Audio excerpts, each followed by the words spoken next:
যেখানে আকাশ ছুঁয়ে যায় গাছের ডালে আর শিমুলের ছায়ায় মন হারিয়ে যায়। এটাই সুনামগঞ্জ তাহেরপুরের প্রকৃতির এক টুকরো স্বর্গ। প্রতিটা সবুজ পাতাই বলে দেয় একটু থেমে যাও, নিঃশব্দে অনুভব করো জীবনের রং। নরম বাতাসে বয়ে আনে নদীর সুর, আর আমি শুধু হারিয়ে যাই সবুজ স্বপ্নের। বন্ধুরা, আমরা টিকিট কাটলাম এই বাগানে ঢোকার জন্য। আমাদের কাছ থেকে 50 টাকা করে নেওয়া হচ্ছে। ঢুকতে পেয়ে যাবেন আপনি এই ঘোড়াগুলো। দেখুন বাহারি রঙের ঘোড়া, অনেক ঘোড়া এই জায়গায় ঢুকলে পেয়ে যাবেন। Degree pass. যাই হোক, এই ঘোড়াগুলো নাকি অনেক শিক্ষিত। বন্ধুরা, আমি এখন দাঁড়িয়ে আছি এক সবুজ স্বপ্নের মধ্যে। আমার পিছনে দেখুন সবুজের এক সমারোহ, যার নাম সুনামগঞ্জ তাহেরপুর শিমুল বাগান। বন্ধুরা, আমি এখন আছি শিমুল বাগানে, প্রকৃতির এক অবিশ্বাস্য ক্যানভাস। বন্ধুরা, আজ আমরা জানবো এই বিশেষ বাগানের পিছনের গল্প এবং তার অপূর্ব সৌন্দর্য নিয়ে।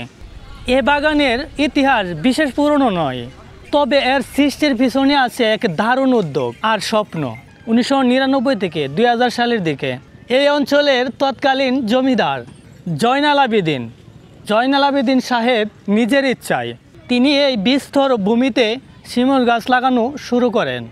তার উদ্যোগ ছিলেন সহজ প্রকৃতির প্রতি ভালোবাসা থেকেই পরিবেশের সৌন্দর্য বৃদ্ধি করে।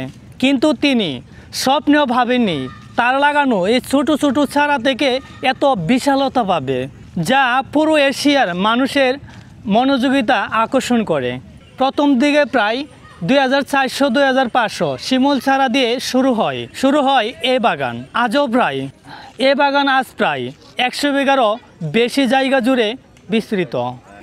এটি এখন শুধু জয়নাল আবেদিন সাহেবের ব্যক্তিগত উদ্যোগ নয়, এটি সুনামগঞ্জ প্রকৃতিপ্রেমিক মানুষের ইতিহাসের প্রতীক। একটি গাছ থেকে হাজারো গাছের সৃষ্টি। এই বাগানে যেন আমাদেরকে শিক্ষা দেয় একটি ছোট প্রচেষ্টা কিভাবে একটি বিশাল পরিবর্তন আনতে পারে।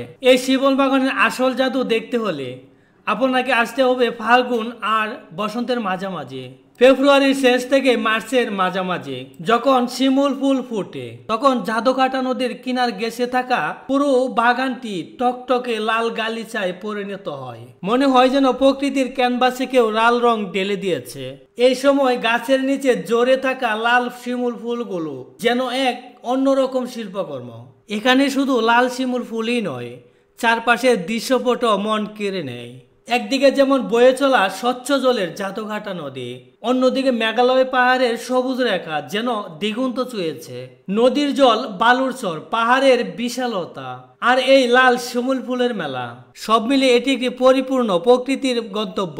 শিমুল বাগান যেন প্রমাণ করে লাল রং শুধু দ্রোহের নয়, এটি সৌন্দর্যের, ভালোবাসার এবং প্রকৃতির অপার দান।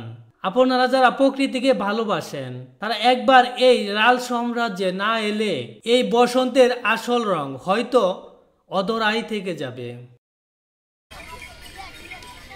আমি যতটুকু জানলাম প্রতিদিনই নাকি এত মানুষ আছে এই বাগানে, প্রতিনিয়তই দেখুন কত মানুষ আসছে। সবাই ব্যস্ত আছে ঘোড়া নিয়ে, বেশিরভাগই এই জায়গায় ঘোড়াটাই হলো আকর্ষণ। কোথা থেকে আসছেন আপনি? ঢাকা থেকে। তবে যারা আসেন বেশিরভাগই ঘোড়া নিয়েই ঘোরেন। ঘোড়া নেওয়ার আনন্দটা অন্যরকম। শিমুল বাগানে এসে ঘোড়া নেওয়ার আনন্দটা অন্যরকম, ভালো লাগে। এই জায়গার ভালো লাগাটা ঘোরার জন্য। বন্ধুরা, এই ভিডিওটি যদি আপনাদের ভালো লাগে আমাদের চ্যানেল লাইক, শেয়ার, সাবস্ক্রাইব করতে ভুলবেন না। আজ এ পর্যন্তই। দেখা হবে নতুন কোনো জায়গায় নতুন কোনো ভিডিও নিয়ে। ততদিন ভালো থাকুন। খোদা হাফেজ। ওকে।